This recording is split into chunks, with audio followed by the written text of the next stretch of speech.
UP सरकार के 68,000 से ज़्यादा कर्मचारियों की सैलरी रोक दी गई है। जी हां, आप सोच रहे होंगे कि आखिर इतनी बड़ी संख्या में और राज्य कर्मचारियों की सैलरी रोकने के पीछे क्या कारण है और राज्य संपत्ति विभाग और तमाम जो अलग-अलग विभागों के कर्मचारी हैं, उनके लिए क्यों ये कदम उठाया गया है और इतना सख्त एक्शन क्यों लिया गया है कि इस महीने की सैलरी उनकी रोकी गई है। आपको बताएं कि जिस तरीके से जो राज्य कर्मचारी होते हैं, बाकायदा उनके लिए एक नियम लागू है कि उनको अपनी संपत्ति का ब्यौरा सरकार को देना होता है और जो संपत्ति का ब्यौरा नहीं देते हैं, जो पोर्टल है उस पोर्टल पर जानकारियां अपलोड नहीं करते हैं, उनके खिलाफ ये एक्शन लिया जाता है। और ऐसे में सरकार के द्वारा ये सख्त कार्रवाई यहाँ पर की गई है और इनकी संख्या 68,000 से ज़्यादा है।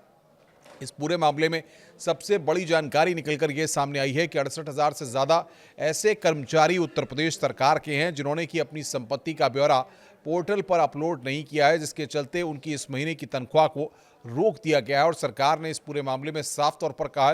कि जो भी कर्मचारी अपनी संपत्ति का ब्यौरा पोर्टल पर अपलोड नहीं करेंगे, उनको आगे भी इसी तरह से तनख्वाह नहीं दी जाएगी और साथ ही साथ जो वेतन में बढ़ोतरी होती है और जो प्रमोशन होता है वो भी उनको नहीं दिया जाएगा। इसको लेकर सरकार ने बाकायदा सख्त रुख यहाँ पर अपना लिया है। जिस तरीके से आपको बताएं कि मानव संपदा पोर्टल होता है जिस पर जो राज्य कर्मी होते हैं वो अपनी संपत्ति का ब्यौरा अपलोड करते हैं, ऑनलाइन तरीके से उसमें जानकारियाँ डाली जाती हैं, लेकिन जो कर्मचारी अपनी डिटेल्स उसमें अपडेट नहीं करते हैं उनके खिलाफ यहाँ पर एक्शन लिया गया है और उनकी संख्या 68,000 से ज़्यादा है, जिसमें आपको ये तक बताना होता है कि आखिर आपके पास कितनी प्रॉपर्टी है, कितने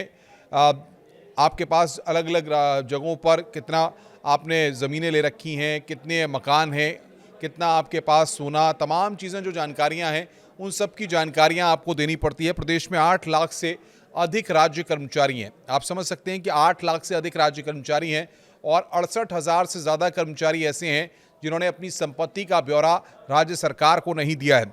आदेश में कहा गया था कि 31 दिसंबर 2025 तक अर्जित सभी चल अचल संपत्तियों का ब्यौरा 31 जनवरी 2026 तक पोर्टल पर ऑनलाइन देना होगा। ये आदेश आया था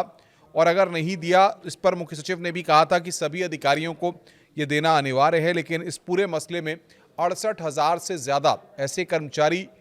हैं जिन्होंने कि पोर्टल पर अपनी जानकारियां नहीं दी हैं, अपलोड नहीं की हैं, जिसके बाद उनके खिलाफ ये एक्शन लिया गया है और सख्त कार्रवाई यहां पर की गई है।